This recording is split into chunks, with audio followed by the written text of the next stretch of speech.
the snow that did not stop. The snow had been falling for 3 days without a break. Thick white ice covered everything.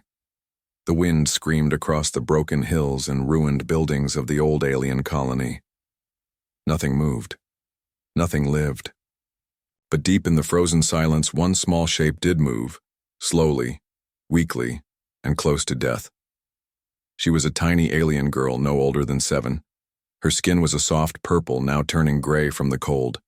Her clothes were thin and torn. She had no boots, no gloves, not even a coat. Her feet were bleeding from sharp ice, her fingers were shaking, and her face was blue with frostbite. She had not eaten in 2 days. Her lips were dry. She could no longer cry, only whisper. "Mama," she called again, her voice too soft for the wind to carry. But no one answered. Her people had left her behind. They said she was cursed, born during a dark moon, a sign of bad luck. At first they hid her, then they pushed her away, and finally they left her outside when the snowstorm came. "Let the storm take her," one elder had said. "She is not one of us." The girl had waited. She thought they would come back. She sat by the gates of the colony ruins for hours, arms wrapped around herself. But the gates never opened again. So she walked. She did not know where. She just wanted to live. Now her legs were weak. Her body hurt. Her vision blurred. She dropped to her knees in the snow. Her breath was shallow. She could not walk anymore. Far away, deep in the same frozen hills, a human named John was checking his scanner. He had come to this world for peace and silence. He was a traveler, a man who fixed machines and traded small things. He had built a warm shelter with a small fire and supplies. But today, his scanner beeped strangely, a tiny heat signal. Very small, very weak, was moving across the snow near the colony ruins. John looked at the screen and frowned. "That's not an animal," he said to himself. "It's too slow and it's alone." He grabbed his coat, his gloves, and a thermal blanket. Most people would have ignored the signal. It could be a trap or just a dying animal. But John had seen too much pain in the galaxy. He had seen what war and cruelty could do, and he had promised himself, "If someone needs help, I will not look away." The snow was deep and the wind harsh, but John pushed forward. He moved fast, following the signal. The scanner beeped louder, closer, then it slowed. The heat signal was almost gone. He hurried. His heart beat faster. "Hold on, whoever you are." After some time, he saw something in the snow. A small body, curled into a ball, barely breathing. Purple skin, thin frame, not moving, not dead, but close. John dropped beside her and covered her with the thermal blanket. She opened her eyes just a little. Her lips moved. "Why? You come?" she whispered, her voice soft like falling snow. John didn't answer at first. He just looked at her. She was a child, left to die alone in the cold. "I couldn't leave you," he said quietly. "You don't deserve this." She didn't understand all his words, but she felt the warmth of the blanket. She felt his arms lift her gently. For the first time in days, she didn't feel pain, just warmth. John carried her back through the snowstorm. The wind tried to stop him, but he didn't care. The girl's head rested against his chest. Her body was light, too light. She had suffered for a long time. As they reached the camp, the fire inside was still burning. John opened the door with one hand and stepped in quickly. He placed the girl near the heater and wrapped another blanket around her. She didn't wake up. She was too weak. John sat down beside her. He gave her water drop by drop. Then he looked at her face. So small, so tired. He had no idea who she was or what had happened to her. But he knew one thing for sure. She was not cursed. She was a child, a life, a heart still beating, and someone had thrown her away like trash. Outside, the snow kept falling. The cold wind cried across the hills. But inside the small shelter, a warm light glowed. One human. One alien child. a meeting in the middle of a storm, and everything was about to change. A body in the snow. The wind howled outside, but inside the small shelter the air was warmer. The fire cracked quietly in the corner. The tiny alien girl lay still, wrapped tightly in 2 thick blankets. Her face was pale, and her fingers were cold, but her chest rose and fell slowly. She was alive. For now. John sat beside her with tired eyes. His hands were still red from the cold. His heart was heavy. He had seen many strange things during his travels, but never this. Never a child left alone in the snow to die. She looked peaceful now, but her body told a different story. Her skin had bruises. Her arms had scratches. Her feet were swollen from frostbite. She had been walking in the snow far too long. He gently touched her forehead. It was still cold, but not as bad as before. He reached into his supply box and made a warm drink from herbs and vitamins. Slowly, he poured a small amount into a spoon and touched it to her lips. She didn't respond at first, but then her mouth moved slightly. She swallowed a few drops. Good, he thought. That means she's still fighting. He looked around the shelter. It was built for 1 person, not 2. He had only 1 bed, 1 heater, and not much food. But that didn't matter now. This girl needed help, and John had made a choice. He would protect her. He didn't care who she was, where she came from, or why she was abandoned. The girl moved a little in her sleep. Her head turned, and a small sound came from her mouth. It was not a word, just a soft, painful cry. John leaned closer. "You're safe now," he said, even though she couldn't hear him. "I found you. I'm not leaving." All night John stayed awake. He kept the fire alive, kept checking the girl's temperature, and made sure she stayed covered. Every now and then, he gave her a little water. He didn't sleep. His eyes stayed on her, watching her chest rise and fall, afraid it might stop. When the sun finally rose, a weak light came through the cracks in the metal walls. The storm had calmed outside, but the cold was still there. Inside the shelter, the girl slowly opened her eyes. At first, she looked confused. Her body tried to move, but she was too weak. Then she saw him, the human man sitting close by. She flinched, afraid. John raised his hand slowly. "It's okay," he said gently. "I helped you. You were in the snow." The girl blinked. Her lips moved, trying to speak. Her voice was soft, shaking. "You...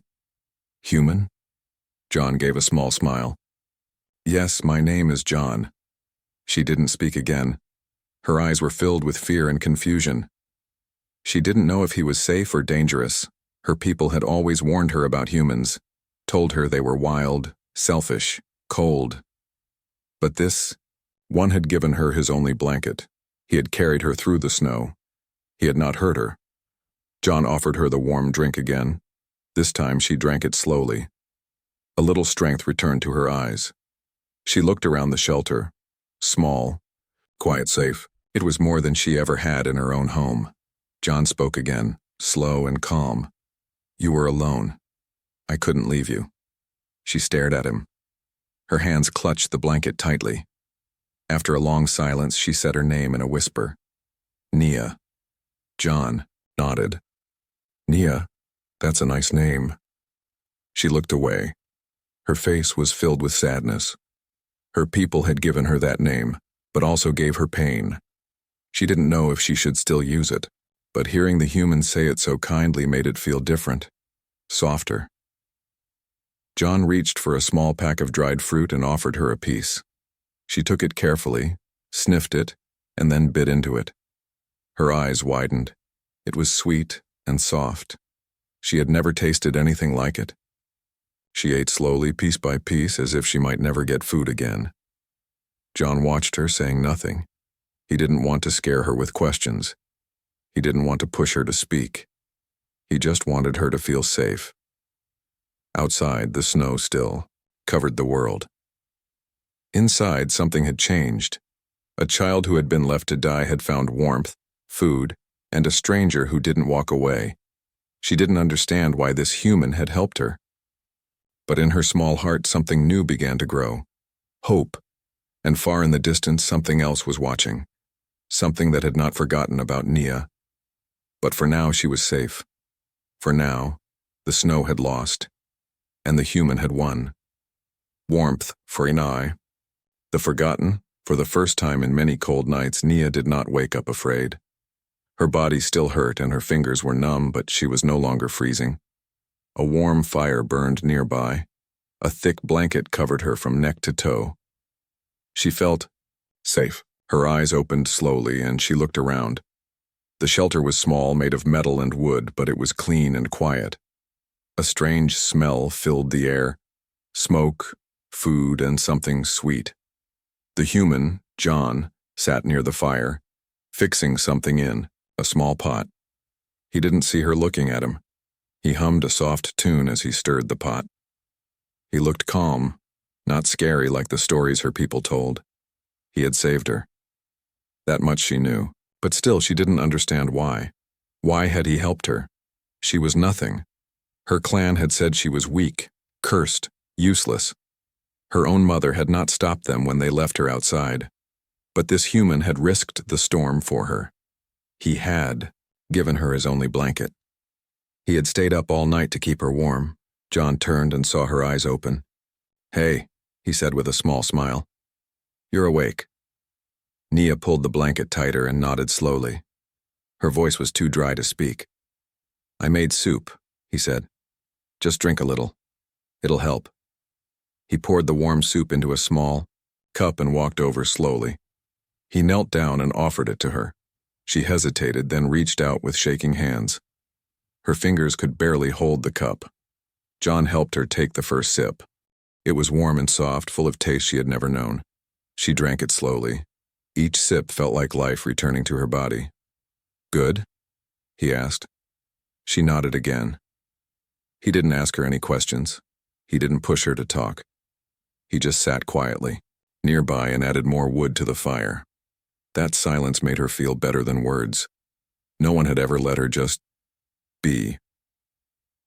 As the day passed, Nia gained a little more strength. She sat up with his help. Her feet were still wrapped in cloth, but they hurt less now. Her body no longer shook. She felt strange, not happy, but also not sad. Something in between. John brought her a small round object. "Try this," he said. "It's a fruit from Earth, sweet like sugar." She took it slowly. It was red and soft. She bit into it, and her eyes lit up. The taste was like sunshine. She had never tasted anything like it. John laughed a little. "Looks like you like apples." She chewed slowly, saving every bite. "What is this place?" she asked in a weak voice. "My camp," John said. "I travel. I fix machines. I trade with people. But this world, it's quiet. I came here to rest." Nia looked around. "No one else?" "No one," he said. "Only me. Until you." She lowered her head. "Sorry, I shouldn't be here." John frowned. "Why would you say that?" She didn't answer. He waited, then stood and took out a small device. He opened a screen and showed her a simple drawing app. "Want to draw?" Nia blinked. "Draw?" "Yeah," he said. "Anything you want." She took the screen and the pen. At first, her hand moved slowly. Then she began to draw lines, shapes, stars. Then, a small girl standing under the snow, alone. John looked at it. "That's you, isn't it?" She nodded, her eyes dark. John sat beside her. "You don't have to go back there."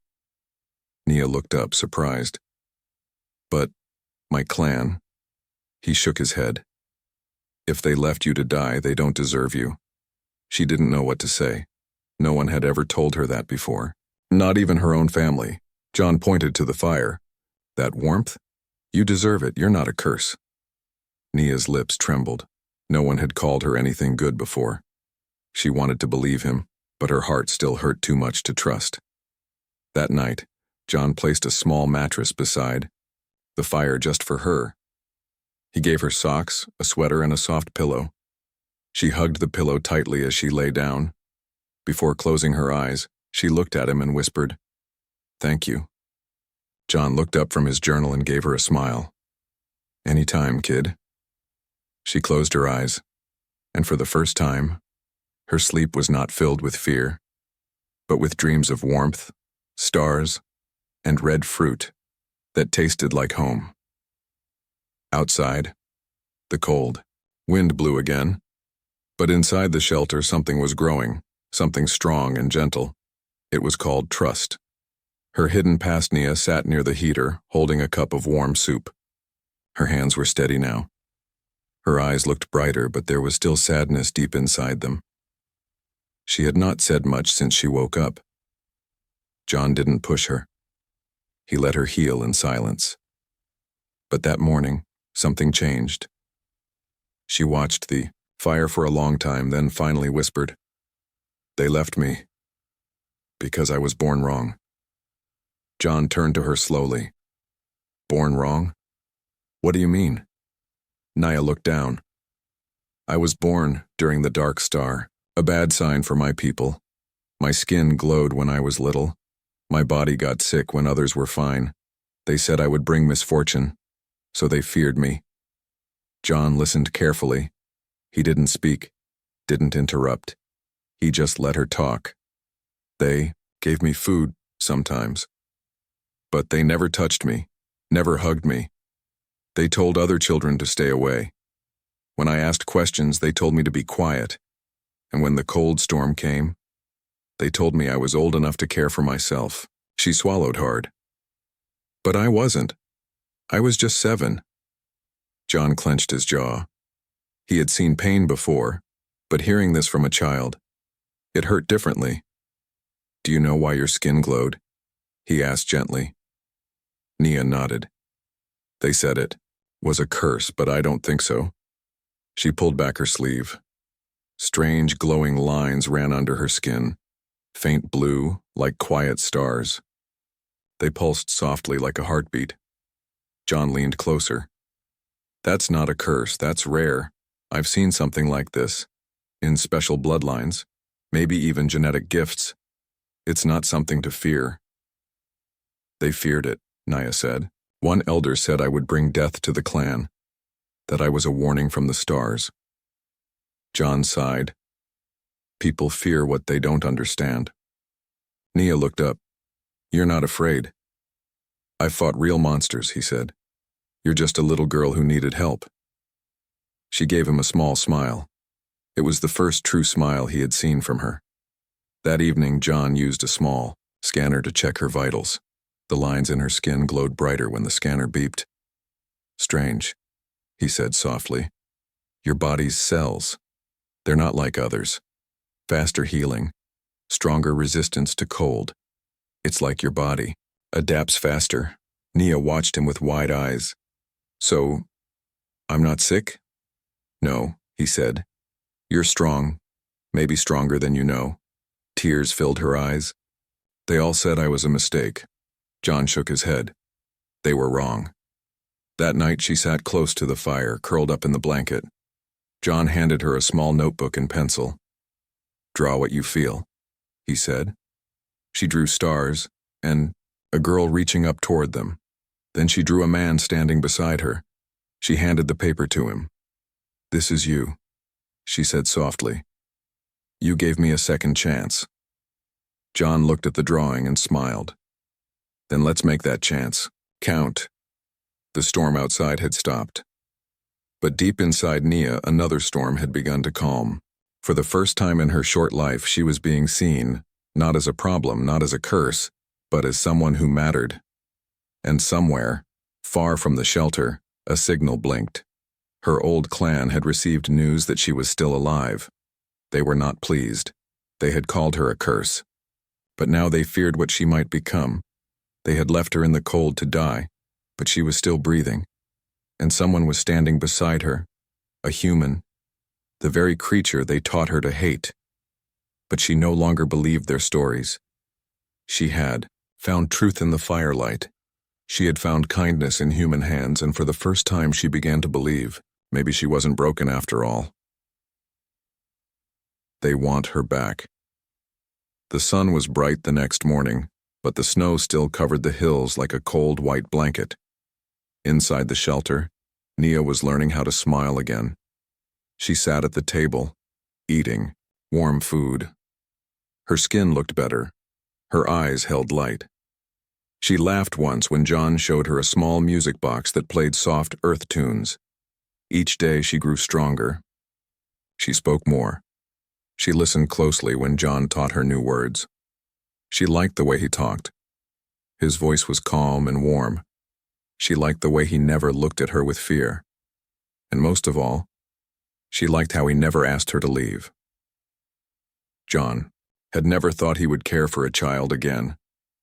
His past was full of battles, losses, and old pain.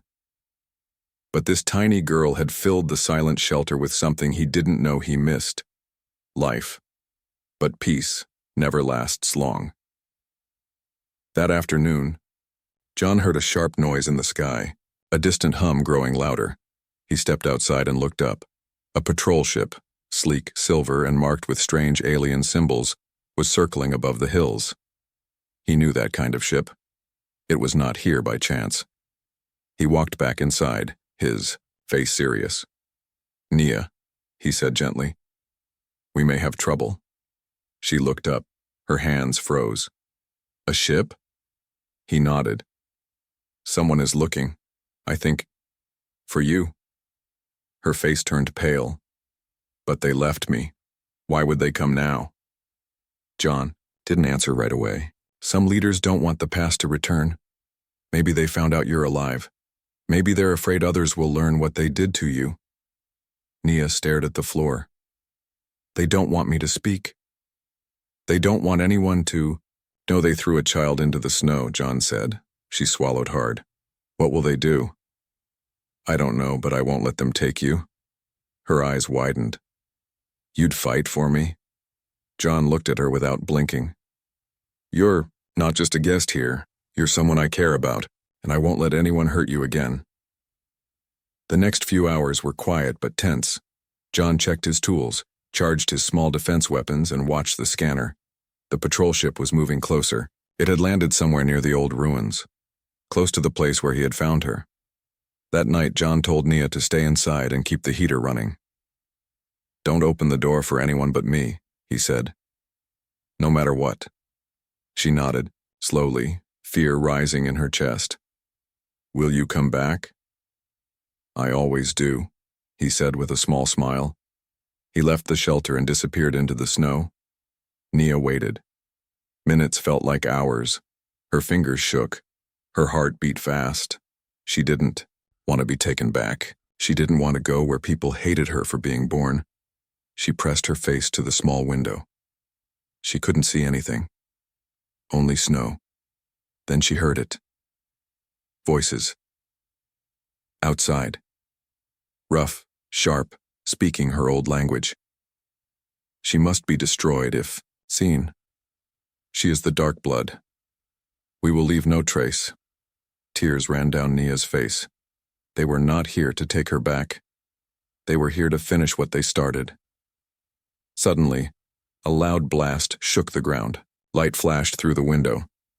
A scream followed. Then silence. Nia gasped. "John!" Before fear could take her, the door opened. John stepped in, covered in snow and dust.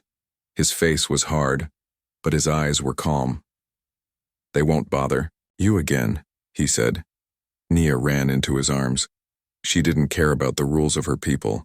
She didn't care that he was human. All she cared about was that he had returned and saved her again. That night she didn't sleep in silence. She told him stories about the stars her mother used to tell before she changed. She asked questions about Earth. She asked why humans were kind when her own people were cruel. John said, "Kindness has nothing to do with species. It comes from choice." She listened, and for the first time she understood something important. She had been thrown away by her own kind, but chosen by a stranger, and that choice had saved her life. Human. Versus Clan. The snow outside had started to melt. but the fire inside the shelter still burned strong. Nia sat near it, holding a drawing she had made, John standing tall with a shield, and herself smiling beside him. Her fingers traced the lines, gently. She didn't know much about war, but she knew he had fought for her. He had faced her clan alone. And he had won, but peace does not return so easily. The next day, more shadows crossed the sky. Not one ship, two. Bigger, faster, not a simple search. This time, it was a hunt. John watched the scanner with quiet eyes. His jaw was tight.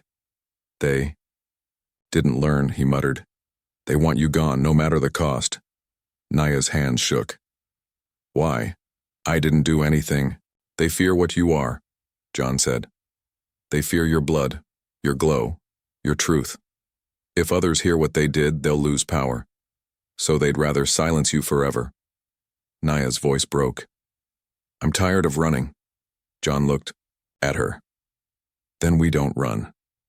That night, John prepared the shelter for battle. He set up defense drones, locked all entry doors, and loaded his pulse rifle. He wasn't a soldier anymore, but the skills had never left. He knew how to protect what mattered, and right now she mattered more than anything. When the ships landed, the sound shook the earth.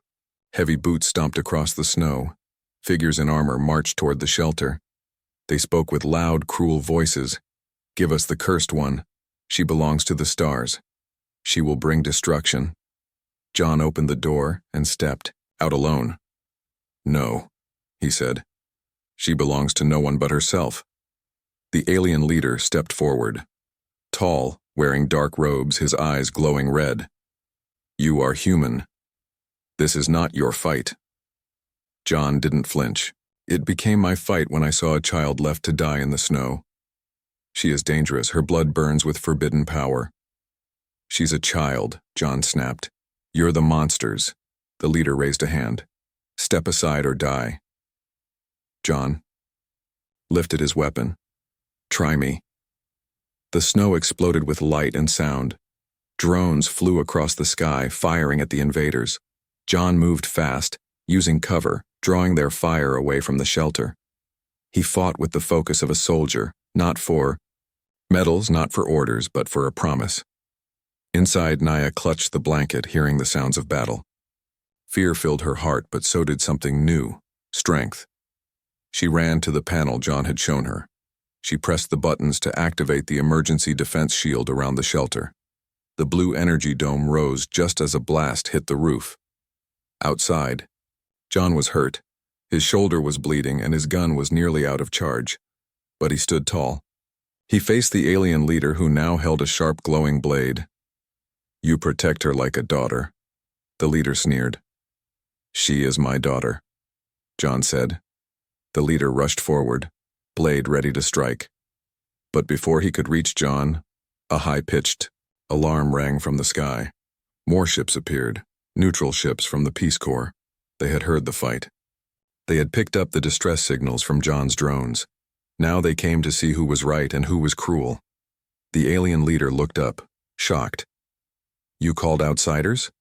John smiled. No. Truth called them. The Peace Corps guards landed and took control quickly. Weapons were lowered. Orders were shouted. The clan warriors were arrested. The leader's robe was torn as he was dragged away. Inside the shelter, Naya ran out as the battle ended. She saw John, hurt, but alive. She ran to him and wrapped her arms around him. He knelt down and whispered, It's over. Tears fell from her eyes. You didn't let them take me. Never, he said. I made a promise. And I keep my promises. That night, they sat under the stars. Nia looked at the sky, at the moons shining softly above. She was not running anymore. She was not hiding. She had faced her past. And now, she had a future. A new kind of family, the stars above were bright and still. Snow no longer fell. The silence outside the shelter was no longer cold. It was peaceful.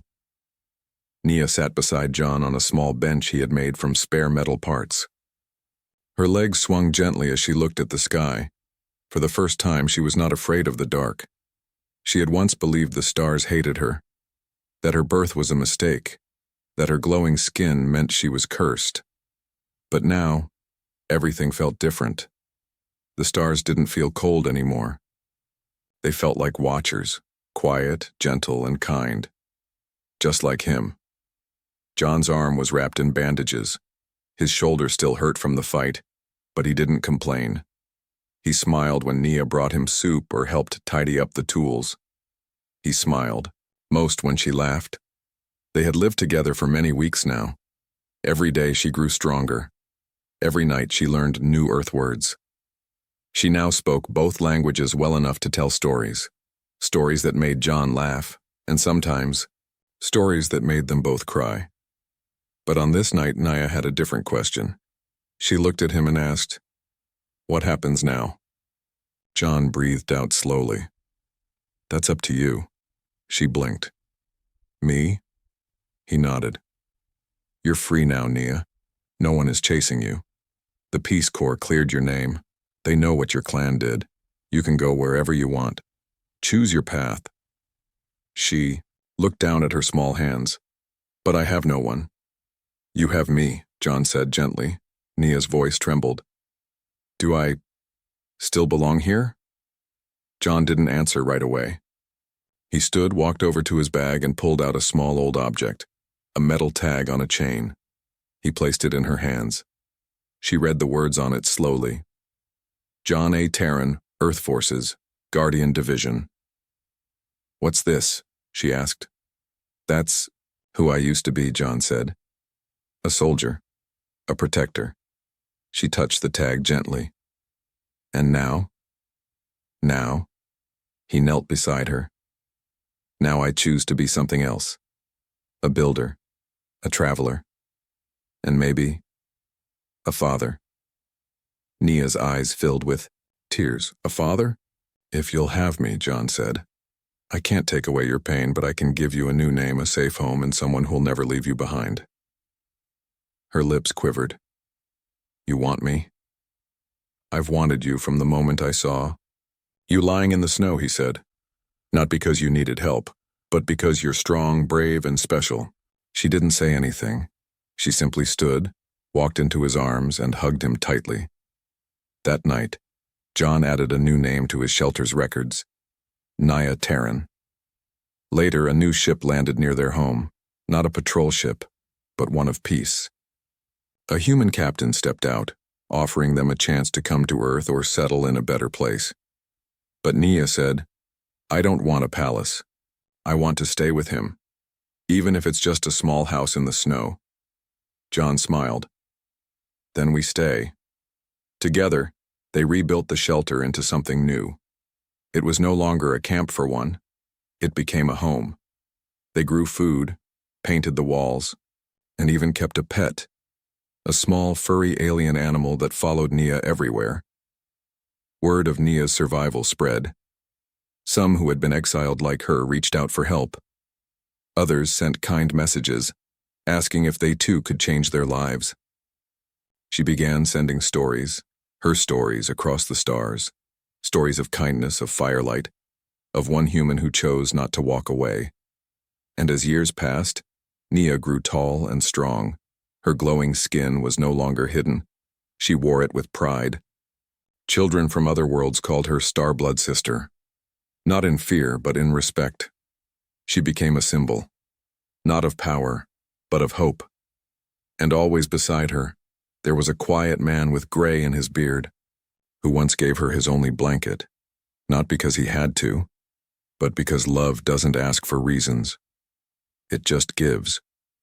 And in a world that once left her to freeze, she had finally found warmth that would never fade.